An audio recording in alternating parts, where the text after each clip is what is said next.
Respected brothers and sisters, Assalamu alaikum wa rahmatullahi wa barakatuh. We mentioned last night that accumulating good deeds is a very easy task. There are many easy and quick actions that have a great amount of reward. The reward is truly magnificent, but the action itself is very easy. And we mentioned the simplest example of that during the month of Ramadan. We said, just breathing, Allah subhanahu wa ta'ala gives us credit, gives us thawab just for breathing and sleeping. So it can't get any easier than breathing and sleeping. These easy tasks, but Allah subhanahu wa ta'ala counts all of that as ibadah, as worship. But be aware, my friends, because at the same time that accumulating good deeds is very easy, destroying those good deeds sometimes can be even easier. So we shouldn't be too caught up thinking that, you know what, it's so easy, let me just do all these easy deeds and I'll be fine. Because there are certain sins, there are certain actions that destroy our good deeds. There are certain sins that damage and completely destroy your good deeds. So we have to be careful not to commit one of those sins that completely destroys all our hard work and effort. We spend so much time trying to accumulate these. About this aspect of sins, one of the side effects of sins is that they destroy our good deeds. One day Rasulullah sallallahu alayhi wa alihi wa sallam was speaking to his ashab. So he told them, من قال سبحان الله غرس الله له شجرة في الجنة. Whoever says Subhanallah, Allah will plant a tree for you in Al-Jannah. من قال لا إله إلا الله غرس الله له شجرة في الجنة. Whoever says لا إله إلا الله, Allah will plant a tree for you in Jannah. من قال الحمد لله, من قال الله أكبر, all these four types of dhikr, Allah will plant a tree for you in Al-Jannah. So it's a very easy task. One of his ashab, one of his companions, he stood up and he said, Ya Rasulullah, based on what you're saying, so easy to plant trees in Al-Jannah. Just say Subhanallah, that's one tree. Alhamdulillah, that's 2 trees. La ilaha illallah, that's 3. Allahu Akbar, that's 4. Every time you say this dhikr together, you get 4 trees. So he told Rasulullah, Ya Rasulullah, inna shajarana fil jannati lakathir. We have millions upon millions of trees in Al-Jannah. If it's so easy to plant a tree in Al-Jannah, then we have an unlimited amount of trees, correct? Yes. But Rasulullah said, but be careful. He told them, إِيَّاكُمْ نَعَمْ وَلَكِنْ إِيَّاكُمْ أَن تُرْسِلُوا لَهَا نَارًا فَتُحْرِقُوهَا. Be careful not to, after planting all those trees in Al-Jannah, be careful not to send a fire and destroy all those trees. And then the Prophet recited this verse of the Quran. يَا أَيُّهَا الَّذِينَ آمَنُوا أَطِيعُوا اللَّهَ وَأَطِيعُوا الرَّسُولَ وَلَا تُبْطِلُوا أَعْمَالَكُمْ. O you who believe, worship Allah, obey Allah, and obey Rasulullah, and do not invalidate your a'mal. Meaning there are certain sins that when you do them, they invalidate your good deeds. They take away your good deeds. You will be denied the fruits of your good deeds. And Allah subhanahu wa ta'ala, He speaks about that in the Holy Quran. He tells us about some individuals, how He will strip them of their good deeds. Can you imagine how awful you feel? If your entire life you did so many good deeds, only to find that Allah strips you away those good deeds on the Day of Judgment. The Prophet says in one hadith that on the Day of Judgment, certain people, they will be resurrected with a mountain of good deeds. لَهُمْ حَسَنَاتْ كَجِبَالِ تَهَامٍ. Like mountains. That's how much hasanat they have. But then the Prophet said, فَيُؤْمَرْ بِهِمْ إِلَى النَّارِ. They will have a mountain of good deeds, but Allah will order them to the fires of hell. How? If you have a mountain of good deeds, why do you go to hell? The Quran tells us. Allah says that on the Day of Judgment, He will order an angel to do this. وَقَدِمْنَا إِلَى مَا عَمِلُوا مِنْ عَمَلٍ فَجَعَلْنَاهُ هَبَاءً مَنْثُورًا. Allah will order an angel, and He will order him to go to that mountain of good deeds that I am so happy about. you will proceed to my good deeds and He will obliterate it. That mountain in 1 second will turn into nothing. You've seen in some of the action movies how they have those guns where they point it at a mountain and in a split second it turns into nothing, it turns into dust. On the Day of Judgment we will see that. So not just in the movies you see it now, we will see it in front of our eyes. Allah subhanahu wa ta'ala will do that through an angel. May Allah subhanahu wa ta'ala not do that to any one of us here. But the Quran does tell us not to always feel so safe. Just because I have good deeds, I will benefit from them on the Day of Judgment. Having good deeds is one thing. Benefiting from them on the Day of Judgment is a second thing. You will only benefit from your good deeds if you have not violated the terms. Anytime you join, any group, any business, any type of account. For example, you have mileage. Anytime you join that mileage, the membership, you're going to get miles every time that you fly with the airline, for example, correct? Every time you fly, you get miles. But there's always a term that if you violate one of our terms, one of our rules, we will strip away all those miles from you. I don't care if you're a 1,000,000 miler traveler. If you're a person that's traveled for 1,000,000 miles, we can take all those away in a split second if you violate one of the terms. Allah subhanahu wa ta'ala has a very similar term. If you violate a term, you commit certain sins, I will strip you of all your good deeds. Wal-'iyadhu billah. May Allah subhanahu wa ta'ala not do that to any of us, but we have to be careful. It's not Allah doing that to me, it's me doing it to myself because I sin and then I am deprived my good deeds. Now what are those sins? What are those sins that destroy our good deeds? That prevent us from benefiting our good deeds? Now there may be many, we don't know. The whole point is Allah subhanahu wa ta'ala wants us to stay away from all sins. So He didn't tell us all of them. Just like you will see in my lectures in the next nights, many of the consequences, many of the side effects of these sins, we haven't been told all those sins so that we stay away from all sins. But the ahadith give us some insight. Which sins are the ones that prevent us from our good deeds? Which sins are the ones that destroy our good deeds? The ahadith tell us some of these sins. Sin number one, brothers and sisters, pay attention. Sin number one, according to the ahadith amongst the sins that prevent us, deny us of our good deeds, is al-ghiba, backbiting. This is one of the sins that we love most, that we enjoy most. And backbiting is defined as what? One of two things. Number one, if I insult someone, if I say something negative about someone in their absence, if they're not there, I make fun of them, I mention something that's not nice about them, this is called ghiba, this is haram.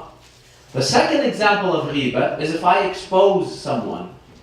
If someone's having a private problem in their house, in their job, in their personal life, they don't want other people to know about it, I go and I expose this person. I go and I tell people in the community, I write about it on social media, I tweet about it, whatever.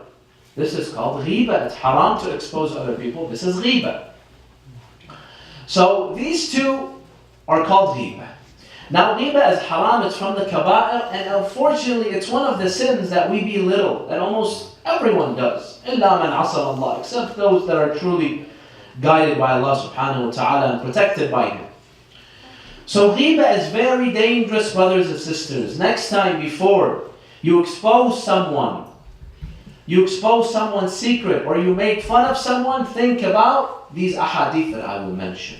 Not only is it a sin, not only is it amongst the kaba'ir, but there are certain harmful consequences to sins. Do you know what they are? Number one, the first consequence and side effect of al-ghiba is what? Is that Allah subhanahu wa ta'ala will strip away your good deeds. Let me mention a hadith from the Prophet. He mentions in one tradition that on the Day of Judgment, some of you, they will come and they will proceed to collect their book of a'mal. Everyone on the Day of Judgment will have a book of a'mal. They will be presented this book by Allah. Everything is written inside it. Everything. Now, is it a real book? Or is it, for example, a digital book?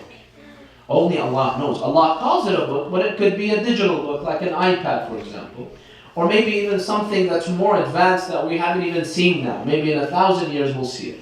So the point is, it's something that Allah has written all your deeds in. The Prophet says, some of you, when you collect your book of A'mal, you will go to the chapter of the good deeds. You're so happy you went to Hajj 3 times. You went to Ziyaratul Hussein Arba'in, you walked from Najaf to Karbala 6 times in your life. You donated to your local masjid such and such amount. You used to pray, you used to do this, you used to help your parents, your neighbors, so on and so forth. So you want to be reminded about your good deeds.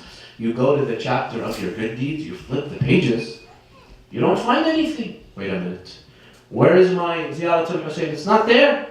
Where is my Salatul Layl? It's not there. Where is my donation to the Islamic Center? It's not there. Or maybe only half of it is written. You donated $1,000, it will be written that you donated $500. You went to Hajj twice, it says you went to Hajj once. So you see many of your a'mal are missing. You feel very frustrated because on that day you need every hasan, every good deed to pass the test and to enter heaven. So you're so frustrated. The hadith says that you tell the angels, لَيْسَ هَذَا كِتَابِي لَا أَرَى فِيهِ طَاعَتِي. You tell them, this isn't my book, there must be a mix-up, there must be something wrong because my good deeds aren't here. And you begin to request your good deeds. You tell them, I want to claim my missing deeds. As we do with miles once again. Sometimes when you fly, you're supposed to get miles, you don't get it. You don't put your number, your membership number in the right way. So what do you have to do? You have to go on their website and there's an annoying process of claiming your miles. And I'm sure our esteemed pilot, Brother Muhammad, would tell you more about this when he comes tomorrow, inshallah. So anyway, we have learned in this dunya that when we miss something, when we're not given something, we go and claim it. So based on that mentality, I tell the angel, where's my hasanat? I did such and such, you didn't credit me. The angels tell me, Allah subhanahu wa ta'ala never makes a mistake. Inna Rabbi la yadhillu wa la yansa. Allah does not forget. Allah does not make any mistakes. He is just. So if you don't see your good deeds there, that means you won't be credited. That means you will not benefit from them. So you ask, why? What happened? What did I do? The angel tells me, ذَهَبَ عَمَلُكَ بِاغْتِيَابِ النَّاسِ. Remember you used to backbite? Remember you used to make fun of other people in the community? We love making fun of people's looks, of how people talk, of what people did. Gossiping is so fun, isn't it? We love making fun of other people and gossiping. But be careful. Because next time, before I open my mouth and I backbite, know that as soon as I insult someone, I make fun of someone, Allah will take my good deeds and give it to that person. So the angel tells you, you used to backbite people. We took your hasanat and we gave it to the person you used to backbite. How awful do you feel? That person you tried to insult, you had no respect for, you tried to put him down, Allah subhanahu wa ta'ala brought him up so high that he took your good deeds. Your hard work, he will benefit. Sometimes we're upset, my friends, when we hear that other people are talking against me. Someone in the community comes and tells you, you know what people are saying about you? They're talking against you. We feel bad. By the way, this is haram by itself. If you hear someone backbiting, don't go and tell on him. This is another sin. This is called what? Namima. Namima is when you go and you tell people that they were, people were speaking against them. This is haram because this is just going to create animosity and tension and problems in the community. So don't say, if someone spoke against someone, don't go and tell that person. So anyway, we feel awful that people would, were speaking against me. Don't, brothers and sisters, don't feel awful because what they're doing, in essence, when someone backbites you, when someone speaks against you, they are donating their good deeds to you. So let them backbite. That's why I invite all of you, brothers and sisters, to backbite me tonight as much as you want. No, I'm joking. So anyway, this is part one. This person goes and he sees his a'mal are missing. They tell him, you backbited, so we took your a'mal. And then the Prophet says, another person will come and he opens his book of a'mal. He will see There's so much good deeds he never did. You went to Hajj 10 times. You went to Ziyarah this many times. You helped. You fed 10,000 poor people. And he knows he never did this. So he asks the angels, wait a minute, I didn't do these good deeds. What's going on? So they tell him, you used to have a lot of enemies in the dunya. There were many people who used to hate you. There were many haters. There were many people in the dunya who used to envy you, who were jealous of you. And thus they used to speak against you and put you down and backbite you. Don't worry now, we're going to make it up. How? We're going to take his own hasanat and give it to you. How good do you feel on that day, brothers and sisters, knowing that Allah subhanahu wa ta'ala took the good deeds of the person who spoke against you and He gave it to you. So beware of al-ghibah. Allah subhanahu wa ta'ala will take our good deeds and give it to the person that we are backbiting. And this is one harmful consequence of al-ghibah. In another tradition, the Prophet tells us about another side effect of al-ghibah. Be careful. Ghibah is very damaging, backbiting. Number one, your good deeds are taken away, given to the person you backbite. Number two, in this tradition, the Prophet said, إِيَّاكُمْ وَالْغِيبَةِ. Be careful of ghibah. Why? Now I want to ask you a question before I read the hadith. If I were to ask you, what's more burdensome? What's more terrible in your mind? Ghibah, backbiting, or zina, committing adultery? Which one you would choose? Most people would say, of course zina. Zina is only the wicked people. It's the evil people. Someone who has no religion, no deen, no iman, no faith. He goes and commits adultery and fornication. Correct? It's much worse and it's much more burdensome than ghibah. Ghibah is something we all love. The Prophet says in this hadith, إِيَّاكُمْ وَالْغِيبَ فَإِنَّهَا أَشَدُّ مِنَ الزِّنَا. He says ghibah is more burdensome and problematic for you than zina. Now the Prophet doesn't want to belittle zina. Zina is a very bad act. It's haram, it's this, it's that. There's so much punishment for someone that commits zina. He doesn't want to belittle zina. He wants to show you how bad ghibah is, that it's even more burdensome than zina. Why? He gives us the reason. He says, فَإِنَّ الزَّانِي يَتُوبْ فِيمَا بَيْنَهُ وَبَيْنَ اللَّهِ وَيَغْفِرُ اللَّهُ لَهُ. Because when someone commits that haram act, zina, Allah subhanahu wa ta'ala, if he wants to repent to Allah, he just repents between him and Allah. He hasn't hurt anyone. So it's just between him and Allah. It's easier for him to repent. But he says, as for صاحب الغيبة فلا يغفر الله له حتى يغفر له من اغتابه. As for ghibah, Allah won't forgive you unless the person that you backbited against forgives you first. So which one is more burdensome? Is it easier to do tawbah from zina or ghibah? It's harder to do it from ghibah. Once again, the Prophet is not belittling zina. Zina is the worst amal. But be careful, ghibah is sometimes more burdensome and problematic. So be careful before you open your mouth and you want to make people laugh in a majlis by making fun of other people. Let's try to stop this habit that we make fun of each other, especially in that person's absence. So ghibah is very detrimental, it's very problematic. Let's try to stay away from it, at least, brothers and sisters, because I know we can't, it's too difficult. At least during the month of Ramadan, let's try to stay away from it, and then after Ramadan, go back to it. I'm joking again. Stay away from ghibah even after Ramadan. But at least during the month of Ramadan, stay away from ghibah, because in the month of Ramadan, the point of Ramadan is to achieve taqwa, piety, meaning staying away from haram. So this is one sin that Allah strips us of our good deeds. Another hadith that I saw, the Imams tell us if you do this thing, Allah will strip away your good deeds, is if you are in debt to someone. Listen carefully, brothers and sisters.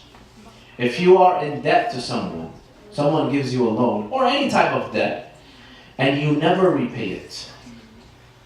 You can repay it, but you never repay it.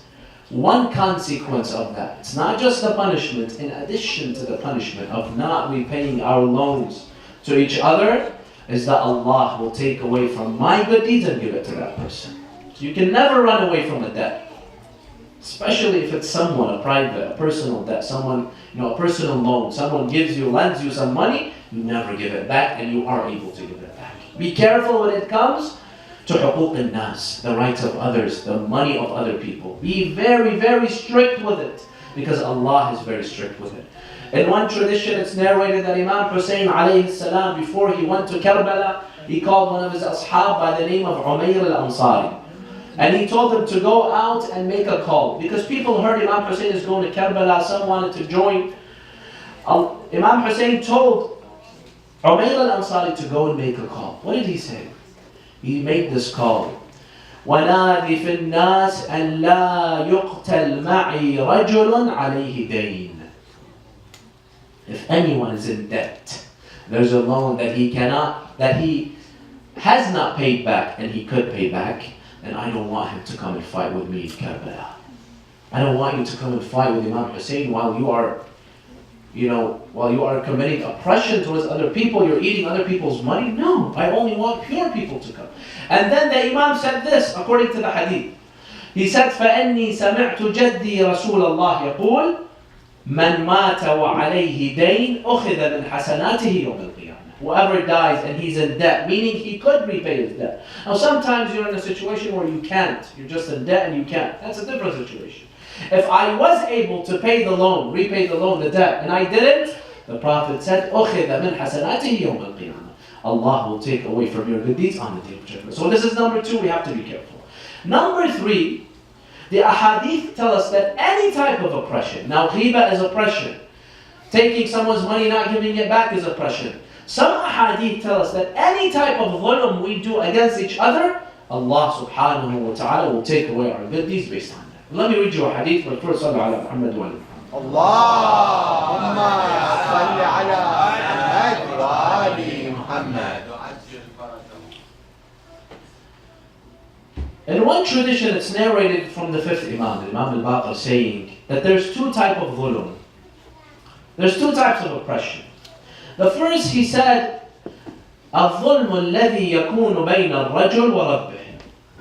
If I oppress myself, meaning I commit a haram and I haven't oppressed anyone else. If I commit a haram act, let's say, وَالْعِيَاذُ بِاللَّهِ, someone drinks alcohol, does drugs, let's say zina, anything that's personal, Allah subhanahu wa ta'ala considers this as dhulm, oppression, because I'm oppressing myself, because I'm going to be punished. So the Imam says there's 2 types of oppression. The first is this one. فَأَمَّا الظُّلْمُ الَّذِي يُغْفَرْ فَظُلْمُ الرَّجُلِ نَفْسَهُ فِيمَا بَيْنَهُ وَبَيْنَ رَبِّهِ. The first type of dhulm, it's between me and Allah, between me and myself. The Imam says Allah is more inclined to forgive you. It's much easier to be forgiven if it's just between me and Allah. But then he says, وَأَمَّا الظُّلْمَ الَّذِي لَا يَدَعُهُ فَالْمُدَايَنَ بَيْنَ الْعِبَادِ. He says, and then there's another type of dhulm where Allah is very strict with it. He's not going to let you free very easily. Allah subhanahu wa ta'ala is very strict. And we have to be careful with this type of dhulm. He says, al-mudayana bayna al-ibad. When it comes to oppressing each other, if I oppress another human being, I insult him, I verbally or physically assault someone, or I take his money, then Allah subhanahu wa ta'ala is very strict with this. When it comes to dhulm, other people's rights. What will Allah subhanahu wa ta'ala do to me if I am in debt to other people? Not just money, meaning I hurt other people's feelings, or if I have physically hurt someone. You know what Allah does to us? Let me read you a hadith. In one tradition by Amir al-Mu'mineen alayhi salam, he speaks about the Day of Judgment. And he speaks about مراحل يوم القيامة ومنازل يوم القيامة, the stages of Qiyamah. How many stages are there on the Day of Judgment? 50. 50 stages. The Quran says في يوم كان مقداره 50,000 سنة. يوم القيامة is 50,000 years long. It's one day, but it's so long. It's a long day. It's 50,000 years. Each stage is 1,000 years long. Can you imagine? Allah will try us for 50,000 years because there's a process. There's stages. One of the stages, for example, is the stage where Allah gives you your book. And it's the stage where He reads out your good deeds and bad deeds. He holds you accountable for them. Another stage is the shuhud. Allah will bring witnesses for you and against you. It's just like a court.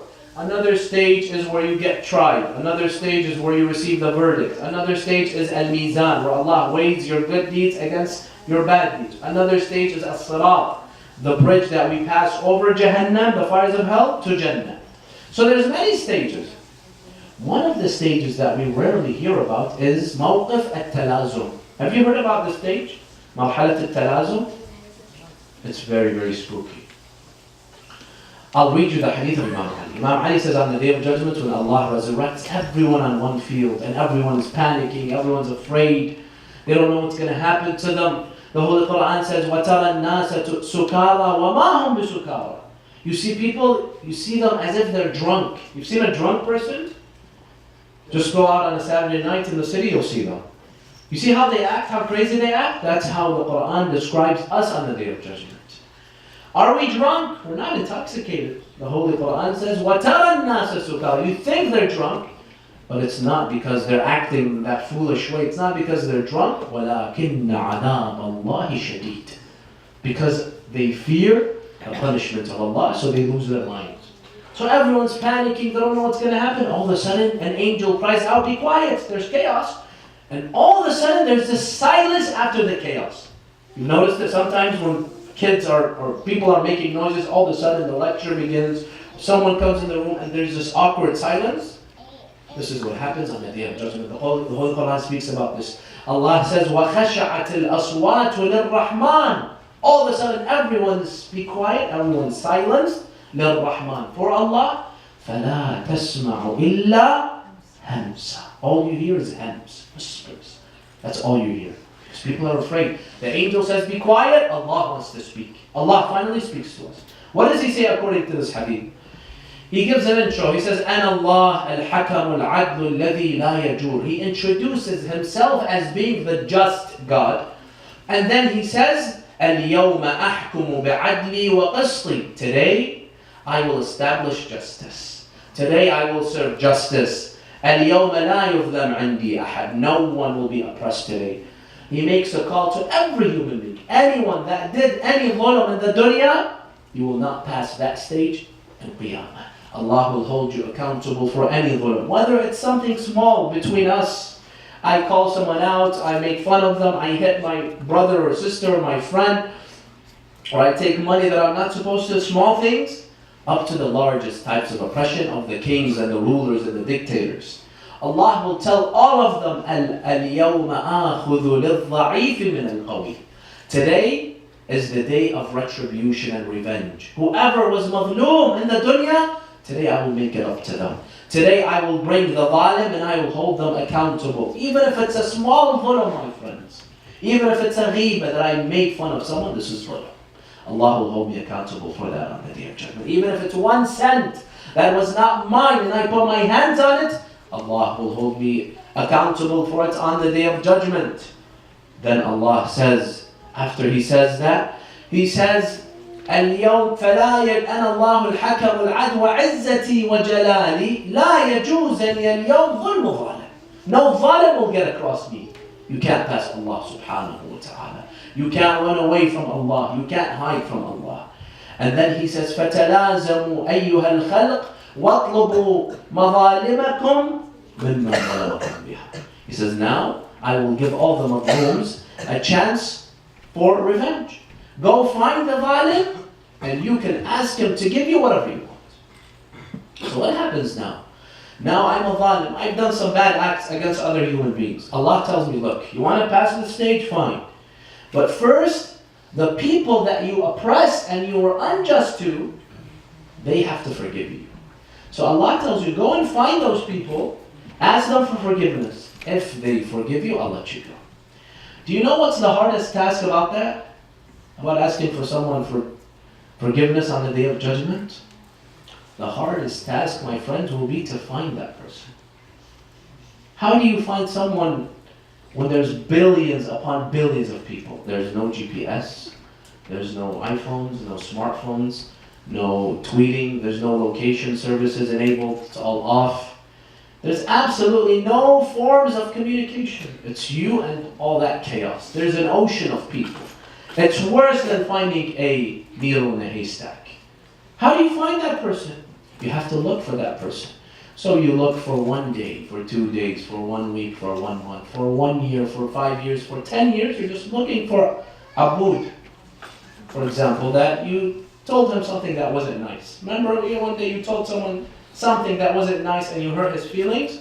Now go and find abud and ask him to make it up to you. How are you going to find it? Fine. After 10 years, you find abud and you tell him, brother Abud, forgive me. I did this haram act against you. I oppressed you. Please forgive me. Now abud here, he could forgive you. That's option A. Or option B, he could say, well, you know what? I will forgive you, but there's one condition. What's that condition? He can blackmail you. He can extort you.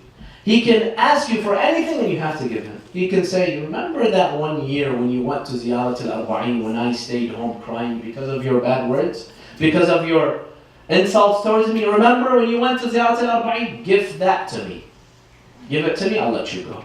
You tell him, no way. I was there for 2 weeks. I was exhausted. The hadith says for every step you go to Imam Hussein, you get the thawab of 1 hajj and 1 umrah. Can you imagine how many steps you had? You had 1,000,000 steps. Just give it to you just like that? You tell him no. Just fine. You don't want to give me that good deed? Go ahead. I'm not going to let you go. Stay back. So first you're going to resist. In the end, you're going to see everyone's advancing, going to the next stage. You have 49 stages left. You're just staying there looking at abud, hoping that he forgives you, and he's not going to forgive you. So imagine there's one abud that you did oppression towards. Some of us, every day, we oppress 20 people, 50 people, 100 people, even through words. Sometimes social media, we send, one of those not funny messages, or, those emojis, when someone says something, and we send some of those emojis like, I don't care, this is not funny, or whatever, and we hurt that person's feelings. So even an emoji, be careful for it. Don't hurt anyone's feelings, or else you'll have to make it up to that person on the day of judgment. So you're going to have such a long time finding that person, and then after you find him, you have to beg for his mercy. Is that easy? Wallahi, it's not easy. But Allah is strict when it comes to other people's huquq, the rights of other people. Allah subhanahu wa ta'ala isn't going to let me go so easily. So we have to be careful, my friends, not to commit those acts where we will be forced on the day of judgment to donate and to give up our good deeds. And that is any type of injustice that we do towards anyone, even if it's a child. Allah subhanahu wa ta'ala will hold me accountable. Allah said in that hadith where He said, today I will serve justice, فَالْيَوْمْ لَا يَجُوزَنِي ظُلْمُ ظَالِمْ وَلَوْ مَسْحَ بِكَفْ وَلَوْ كَفْ بِكَفْ. Even if you touched someone, listen carefully, brothers and sisters, even if you touched someone and that person wasn't happy with it, Allah will hold you accountable. Why did you put your arm on that person and that person wasn't okay with it? We have to be sensitive when it comes to other people. We have to be very, very careful not to displease, not to hurt someone, even if it's something as small as placing my hand on someone and that person is not okay with it. In this dunya, my friends, it's so easy to ask for forgiveness. If I have wronged someone, I can so easily go to that person and ask him to forgive me, correct? Just go and tell him, forgive me. Sincerely tell him, you know what, I made fun of you, I did ghibah. You don't have to tell him what you said, but just forgive me. Abrili dhimma, as we say. It's so easy. And Allah subhanahu wa ta'ala doesn't force you to beg that person. Just do what you have to do, apologize and show that you're sincere about what you did. Allah will forgive you. You don't have to beg now. On the day of judgment, you're going to have to beg. Now in this dunya, just ask for an apology. Every year when the month of Ramadan begins, I get those mass messages. Ramadan is coming, forgive me, blah, blah, blah. And it's a mass message. They send it to like 500 people. And you're just 1 out of 500. Those type of messages, don't send them, brothers and sisters. Send private, personal messages to people that, your parents, your loved ones, your spouse, your children, your friends in the community. Put his name in it, Brother Abood, Assalamu alaikum wa rahmatullah, please forgive me. Abrili them, Ramadan is about to begin. Don't send those mass messages. If you send them to me, I'll block you, I'm telling you. So in this dunya, we can easily ask Allah subhanahu wa ta'ala, we can easily ask other people to forgive us. But on the day of judgment, it's going to be much more difficult. In fact, listen carefully, brothers and sisters. I read a hadith from Rasulullah just today. The hadith says that the Prophet told Imam Ali one day, "Man lam yaqbal min mutanassilin udhra," whoever rejects someone that has apologized to him. If I come to you, Brother Ali, and I say, "Please forgive me, Brother Ali. I did something bad, and I want you to forgive me," and then you reject me, you say no. You know what the Prophet said? If you reject someone's apology, and it's a sincere apology, the hadith says, "Lam yanal shafa'ati." Now the burden is on you to accept my apology. Allah will not give you the shafa'ah of the Prophet. Why didn't you accept his apology? It was a sincere apology. So now it's so easy to ask other people to forgive you as long as it's a true apology. It's a sincere, asking for forgiveness. It's not just a word that you don't mean. So if that person doesn't accept, the hadith says you won't receive the shafa'ah of Rasulullah. That's what the hadith says. You will not get the shafa'ah of Rasulullah. So in this world, it's much easier, brothers and sisters, to always ask for forgiveness. We're always hurting other people's feelings. Sometimes we don't even know it. We say something, we don't even know it, and we've hurt other people's feelings. So we have to be extra careful, and we have to make sure when it comes to the huquq of other people, we always are careful and ask them for forgiveness. And who is better than Imam Ali ibn Abi Talib alayhi salam to mention as an inspiration and to learn from the lessons of the lives of Imam Ali alayhi salam.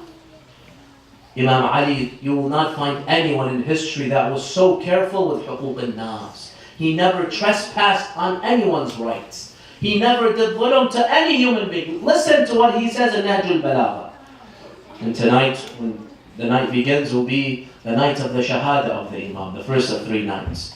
The Imam says this, "Wallah, la'in abita ala hasak as-sa'dani musahhada." How powerful are these words? Wallahi, when I read them, I shake, I shiver. This is Imam Ali swearing by Allah.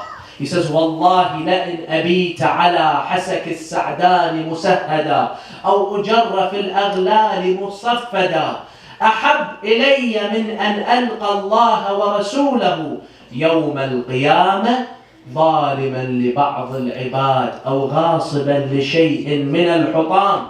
He says, "Wallahi, it is better for me, Ali. It is better for me to be dragged across a valley filled with thorns." You've seen some trees, some plants, they have thorns, big thorns. They're like spikes. They're like knives. If you put your hand on it, you'll get cut. Imagine if your body is dragged against those thorns. What will happen to you? He says, "Wallahi, it's better that is done to me. My body is dragged across thorns, and I'm placed in shackles and chains, and someone just drags my body across the ground in shackles and chains. You'll get ripped into pieces." He says, "That is better for me than to be resurrected on the day of judgment in front of Allah, and I have oppressed a human being, or I have stolen something of huquq al-nas." Allahu Akbar. He says, if they give me 2 options, oppress someone, hurt someone, or number 2, we will drag you against knives, I will choose the second one. This is the taqwa of Ali ibn Abi Talib alayhi salam. And then he says, وَكَيْفَ أَظْلِمُ أَحَدًا لِنَفْسٍ يُسْرِعُ إِلَى الْبِلَى قُفُولُهَا وَيَطُولُ فِي الثَّرَى حُلُولُهَا. He says, how can I do dhulm when death is so close and judgment day is so close and the grave is so close, and Allah will hold me accountable.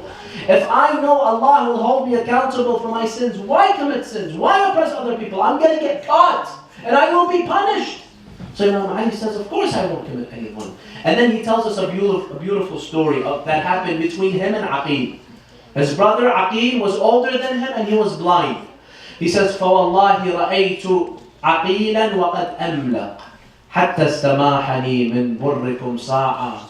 He says, Aqil, he wasn't doing well one day. He needed some money, he needed some food, so he came to me. Ali's the Khalifa. He thought that just because I'm his brother, there's connections, I would give him whatever he wants. What did he ask for? $1 million? $1,000? He says, حَتَّى اسْتَمَاحَنِي مِنْ بُرِّكُمْ سَاعًا. He asked for 1 kilogram of wheat. 1 kilogram of wheat, 3 kilograms of wheat, which is nothing. He asked Imam Ali to give him, because there's the Khalifa, 3 kilograms of wheat. And he said Aqil was really in need. He said, وَرَأَيْتُ صُبْيَانَهُ شُعْثَ الشُّعُورِ غُبْرَ الْأَلْوَانِ مِنْ فَقْرِهِمْ كَأَنَّمَا سُوِّدَتْ وُجُوهُهُم بِالْعِظْلِ. He said, and I saw him and his children, they were in desperate conditions, dire conditions, they looked miserable. So Aqil was in need. But he wanted Imam Ali to give him from Bayt al-Mal, from the Muslim treasury. Imam Ali had already given him his share. He wants another share. I can't. You got your share. This isn't my money. So Aqil came and he told him, Ya Ali, give me some more. Imam Ali says, فَأَصْغَيْتُ لَهُ سَمْعِي فَظَنَّ أَنِّي أَبِيعُهُ دِينِي وَأَتَّبِعُ قِيَادَهُ مُفَارِقًا طَرِيقَتِهِ. He says, I listened to him. He thought I was going to succumb to him. He thought I was going to accept and I'm going to give him that extra wheat, the 3 kilograms. And look at what the Imam says. He considers 3 kilograms of wheat, giving it to Aqil. He says, he thought I would sell my religion to him. We think if someone sold his religion, he went and he stole $1 million. No. Even 3 kilograms of wheat, which is worth how much? Maybe $5, $10? Imam Ali says, this I consider I have sold my religion. He says he thought I was going to give him فَكَرَّرَ عَلَيَّ مُؤَكَّدًا وَعَاوَدَنِي مُكَرَّرًا. He kept on saying, Yallah Ali, give me, it's okay, you're the Khalifa, no one will know, you're the king, you're the emperor, so on and so forth. Imam Ali told him, okay, now he's blind. He went, he got back. Did he get the wheat? What did he bring? فَأَحْمَيْتُ لَهُ حَدِيدَ حَتَّى يَعْتَبِرَ بِهَا. He says, I went, I took a metal rod. It's metal. I put it over the fire until it was scorching hot. Now Aqil is blind. He says, I brought it. I told him, Aqil, take your wheat. And I brought the metal close to Aqil so that he can feel the heat. فَأَدْنَيْتُهُ مِنْهَا. He says, I brought it close to Aqil. When Aqil began to feel the heat, he jumped back and he cried out, ouch! فَضَجَّ ضَجِيجَ دَنَفٍ مِنْ أَلَمِهَا وَكَادَ أَنْ يَحْتَرِقَ مِنْ مَيْسَمِهَا. And he cried out, Ya Ali, what are you doing? Why are you burning me? Look at what Imam Ali told him. He told him, ثَكَلَتْكَ الثَّوَاكِلُ يَا عَقِيلُ. Woe unto you. You're my brother, I love you. Well, what you did was wrong. ثَكَلَتْكَ الثَّوَاكِلُ يَا عَقِيلُ أَتَجُرَّنِي إِلَى نَارٍ سَجَرَهَا جَبَّارُهَا لِغَضَبِهِ وَتَئِنُّ مِنْ حَدِيدَةٍ أَحْمَاهَا إِنسَانُهَا لِلَعَبِهِ أَتَئِنُّ مِنَ الْأَذَى وَلَا مِنَ النَّظَرِ. He says, you, Aqil, are afraid of this metal rod that I, a weak human being, has ignited, has heated. And you're dragging me to the fires of hell of Allah that Allah has ignited and heated. You're afraid of this small metal rod. You don't want me to be afraid of Nar Jahannam? Allahu Akbar. Look at the piety of Ali ibn Abi Talib. Where do you find that? Someone that fears Allah to that extent, because he knew how damaging sins could be. Imam Ali alayhi salam teaches that not just through his teachings and his sayings, but even through his actions. And that's why after Rasulullah gave his final khutbah that I mentioned last night about Ramadan and how beautiful Ramadan is, the Prophet ﷺ, after he finished, Imam Ali asked a question. What was his question? He told him, Ya Rasulullah, ma afdalul a'mal fi shahri Ramadan. What's the best thing to do in Ramadan? Is it to read Quran? Is it to pray? Is it to read dua? Is it to give sadaqah? What is it? All these are good, but what's the best? What did Rasulullah say? Listen to the answer of Rasulullah. Rasulullah said, أفضل الأعمال في شهر رمضان الورع عن محارم الله. The best thing to do in Ramadan is to stay away from haram. Don't commit sins. If all you do during the month of Ramadan is you don't commit sins, but you don't do any mustahabat, bravo to you. You have such a beautiful Ramadan. On the contrary, if I do all the mustahabat, Salat al-Layl, I read the 100 rak'ahs, I recite them every day, one chapter of the Quran, Dua al-Iftitah, but I sin and sin, I've achieved nothing. Because the point of Ramadan, like I said, the Quran says, لَعَلَّكُمْ تَتَّقُونَ, to achieve taqwa. Stay away from haram. Stay away from food and water, so that you learn to stay away from haram. That's why the hadith says, كَمْ مِنْ صَائِمٍ لَيْسَ لَهُ مِنْ صِيَامِهِ إِلَّا الْجُوعُ وَالظَّمَأُ. So many people, they fast, but they don't gain anything from their fast. All they gain is thirst and hunger. Why? Because they're fasting and they're sinning. So the Prophet said the best thing to do in Ramadan is to stay away from sins. Try to focus on that more than you focus on anything else. The Imam says, then I saw Rasulullah began to cry. I saw the sacred tears of Rasulullah began to come down on his cheeks. I told him, Ya Rasulullah, ma yubkik, why are you crying, Ya Rasulullah? The Prophet told him, Ya Ali, I'm crying for you. Abki lima yastahillu minka fi hadha ash-shahr. I'm crying because of what will happen to you during the month of Ramadan. So Imam Ali told him, what will happen to me, Ya Rasulullah, during the month of Ramadan? He told him, كأني بك وأنت تصلي لربك في محرابك إذ انبعث إليك أشقى الأولين والآخرين فضربك ضربة على قرنك فخضب منها لحيتك. He says, Ya Ali, I have to tell you what will happen to you in the end of your life.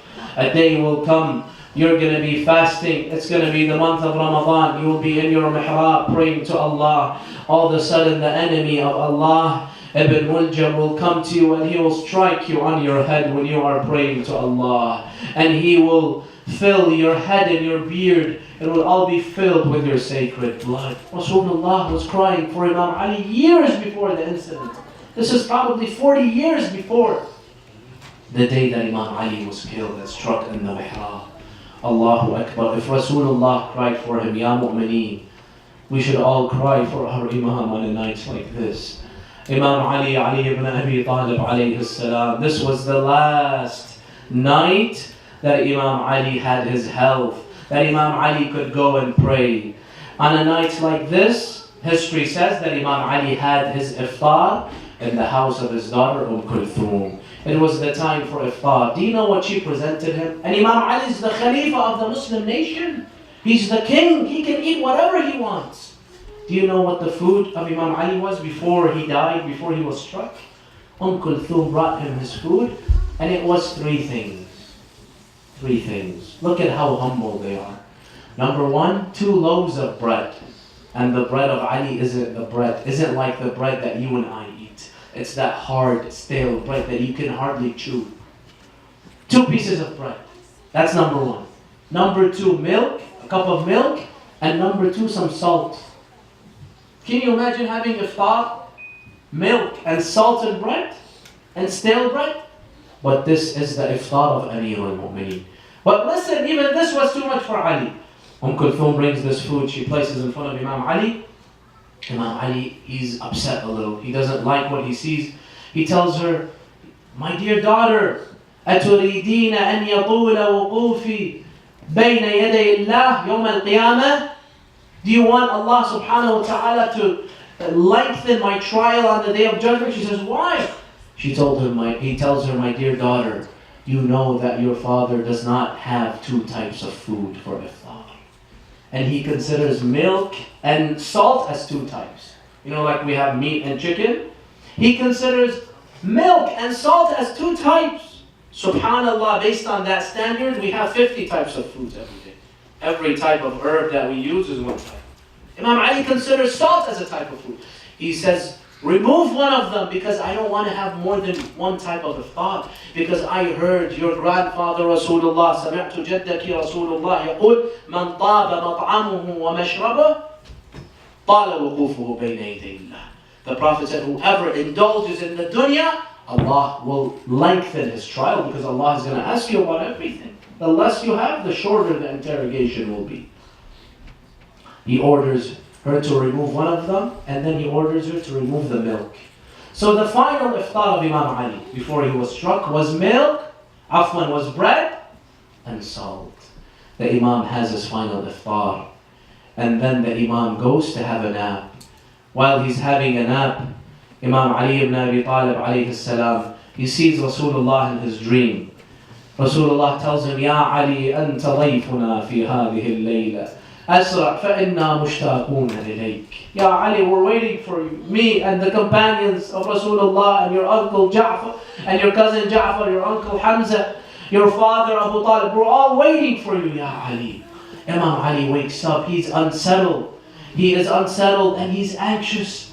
He keeps on going outside of the house, looking at the sky and coming back. He goes and back until he looks at the sky and he says, هي والله الليلة التي وعدنيها رسول الله. He says, this is the night that Rasulullah promised me 40 years ago, and he told me, Ya Ali, you're going to get killed in your mihrab. I can sense that it's this night. I can feel it. Imam Ali alayhi salam then takes his final nap. Before he takes his nap, Kulthum, she sees her father. It's as if he's afraid. It's as if he's unsettled. He's anxious. She tells him, my dear father, Ya Ali, what's going on? You're a very brave man. Why do I see you as if you're afraid? He tells her, Ya bintah, inna abaki qad khada al-ahwal wa qatala al-abtal wa lam yadkhul al-khawf fi qalbihi kama dakhala al-an innaha rahbatul maut. He tells her, my dear daughter, yes, I am brave. I've killed so many people. I was a courageous warrior in the battlefield, but I have never felt this fear in my life like tonight, because death is so close to me. It is the fear of death. Allahu Akbar. And then he tells her to wake him up before Fajr. Imam Ali has his final nap. He goes, she wakes him up before Fajr. He gets up, he does his wudu. He puts on his abaya, his clothing, and he goes towards the door. Once he reaches the courtyard of the house, there were some geese and ducks that had been gifted to Imam Hassan and Imam Hussein. When they saw the Imam leaving, they came in front of him as if telling him, stop, Ya Ali. They started to cry in the face of Ali and make noises as if they're telling him, Ya Ali, don't go tonight, stay in your house. What did the Imam say? How did he react? He reacted by saying this, صوائح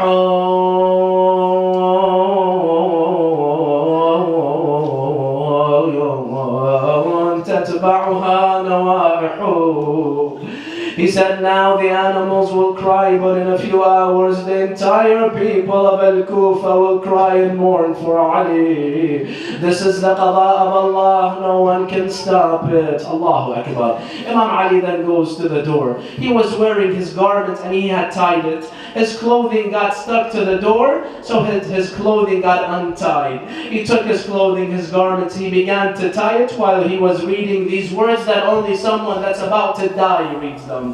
He said, أشدد حيازمك للموت فإن الموت لاقيك ولا تجزع من الموت إذا حل بناديك فكما أضحكك الدهر كذاك الدهر يبكيك. He's telling himself, oh Ali, prepare for death, because death is at your doorstep. The Imam then continued. He went to Masjid al-Kufa. He saw people were sleeping. Amongst the people that were sleeping was Ibn Muljam, the vicious enemy of Allah. He was sleeping on his stomach and he had his sword under his sword that was filled with poison under his clothing. He was sleeping on his stomach. Imam Ali told him, wake up. It is makruh to sleep on your stomach. Then the Imam went to the mihrab. He began to recite some nawafil, mustahab salawat. The Imam then cried out, Allahu Akbar. He did takbiratul ihram, and it was the last time the people of Al-Kufa would hear their Imam say takbiratul ihram in Masjid al-Kufa. Allahu Akbar. The Imam then reads Surah Al-Ham. He reads the surah after that. He goes to ruku'. Then he goes to sujood. As soon as he lifts his head from sujood, this enemy Ibn Muljam, he comes out charging at the Imam. He takes the poisonous sword and he strikes your Imam on his head. رحم الله من نادى وإماما أيوا سيدا أيوا عليا أيوا مظلوما. The Imam fell on the floor and his body was filled with his blood.